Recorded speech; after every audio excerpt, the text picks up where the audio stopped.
Hey folks, it's Abby here from The Anxious Outdoors, and today I'm renovating a pop-up camper.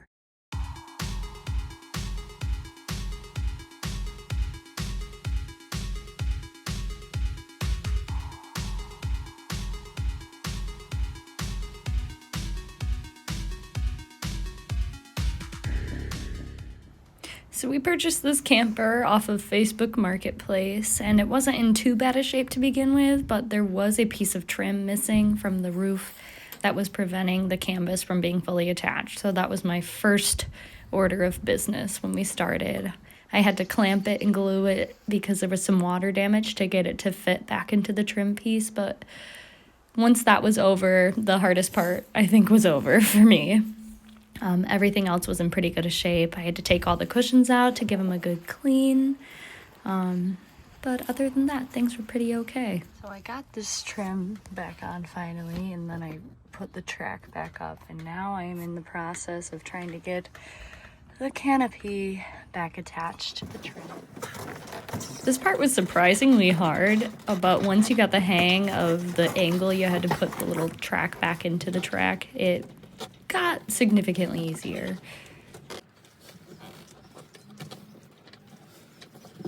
But because it wasn't fully put together when we bought it, it was a little bit of a challenge for me to puzzle piece it.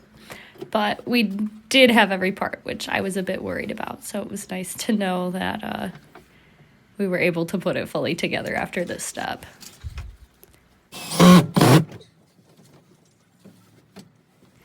Lucky for us, the canvas was in really good shape. It was pretty clean. It seems like it was replaced at some point between the time the camper was made and the time that we received it. There was only a few holes in it that have been patched up, so we were very happy with the state of the canvas portion of the pop-up.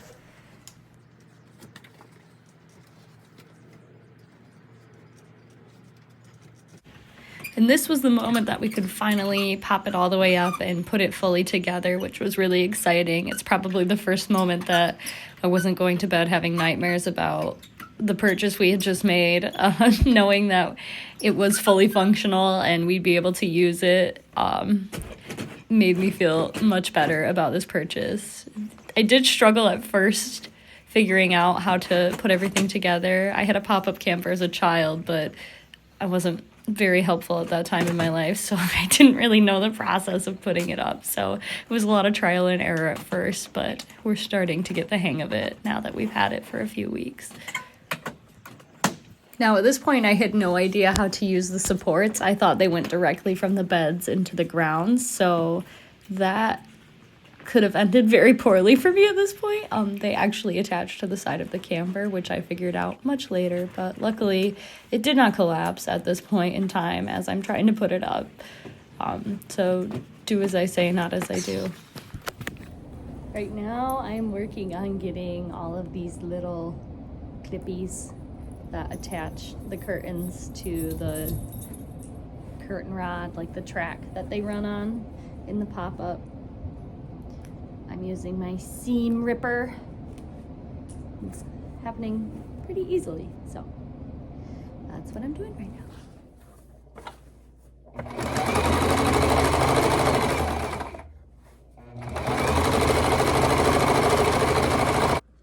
Right now I am working on the curtains because the ones that were in there were ugly and musty and moldy. So I'm just using some fabric that I got at an estate sale to spruce it up. I got baking soda on the mattresses. I'm gonna vacuum it up and then spray it down with some fabric cleaner. I'm gonna reupholster these guys. So now I have the cushions all clean-ish. And I'm in the process of reupholstering them. It's very ugly on the back, but no one's gonna see that. So as long as it's cute this way. I did choose to cover the mattresses with a mattress protector just to keep them nice and clean. And for the bench cushions, I just went out to the fabric store and chose a fabric I liked to cover them up with. I tried to go with something fun, but maybe a little more neutral, so the brown worked out pretty well. The bottom of the cushions are the floral pattern, and then the backs of them are just a plain beige color. I am putting up the curtains.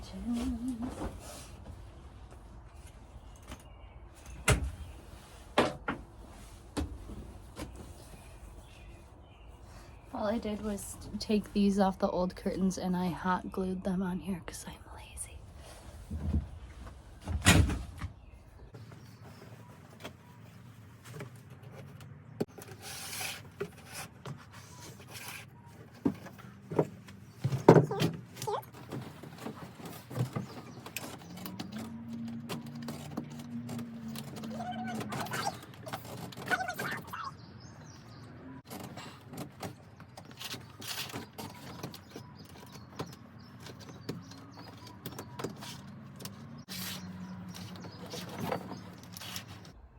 Here's what they look like closed.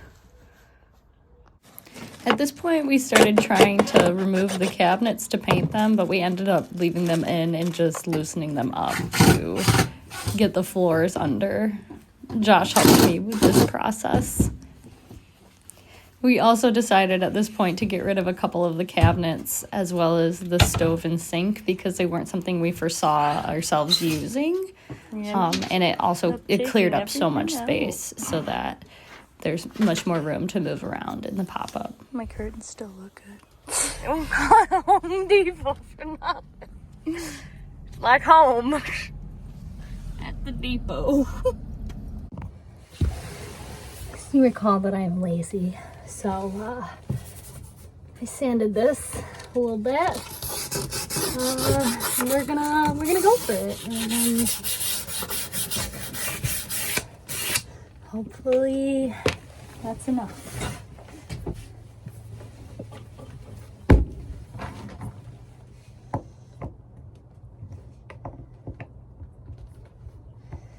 I also hate taping, so I usually just cross my fingers and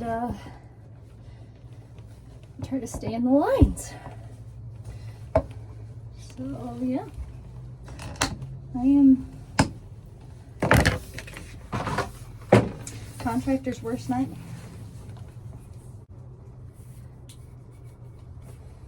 That's already all over my hand. Good job, Gavin. Killing it. Oh yeah, sweet.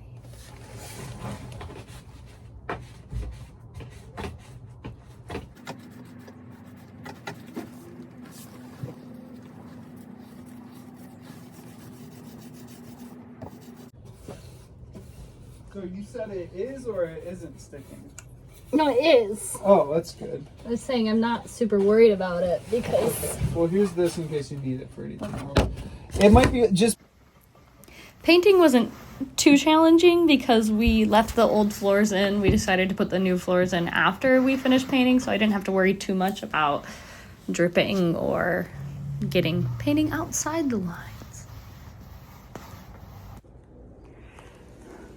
Well, matches the curtains really well. Josh painted the cabinet faces and put some new knobs on them. Here he is putting the hinges back on after painting them.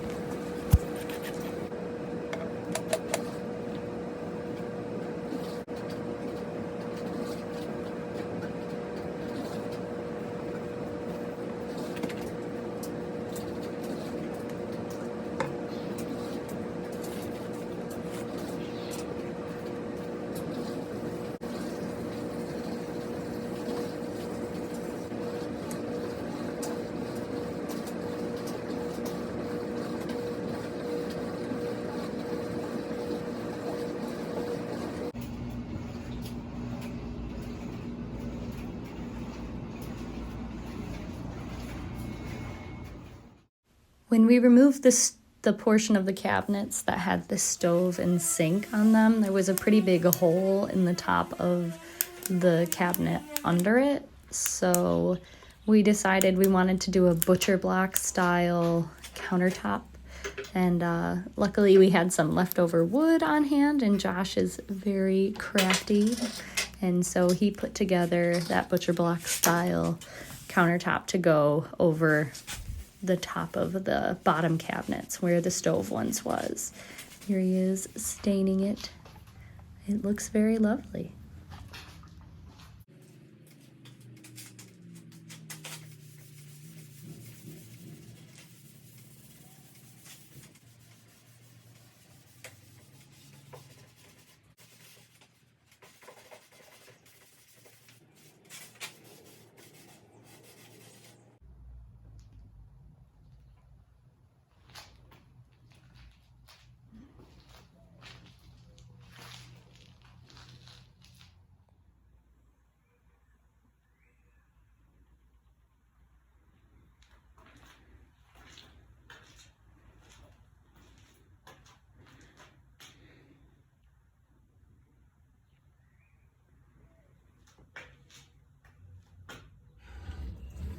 And one of our final steps was putting in the new floors. We chose a peel and stick vinyl wood that we just stuck right over the top of the old floor for ease.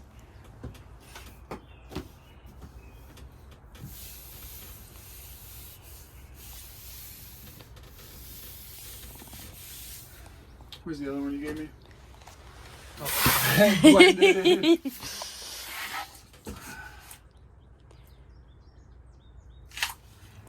Lucky for me, Josh worked installing floors one summer, so that means that this was pretty easy for him to do in one sitting by himself.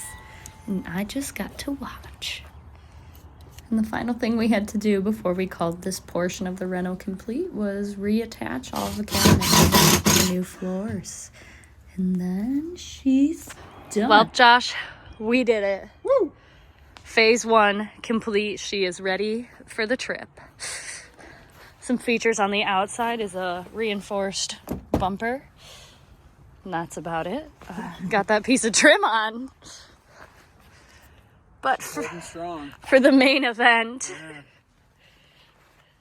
welcome to my crib. We've got the beautiful laminate floors. Custom countertop made by Josh. Reupholstered upholstery. Cushions, reupholstered Curtains. We got the newly revamped beds, and she is looking pretty fine, fabulous. I must say. So Josh, pop-up camper reno, how do you feel? Feel good. It looks so homey. It does. It's nice. It turned out better than I thought it would. What do you think the hardest part was? I don't really know, actually. What do you think the hardest part was? Getting that piece of trim on.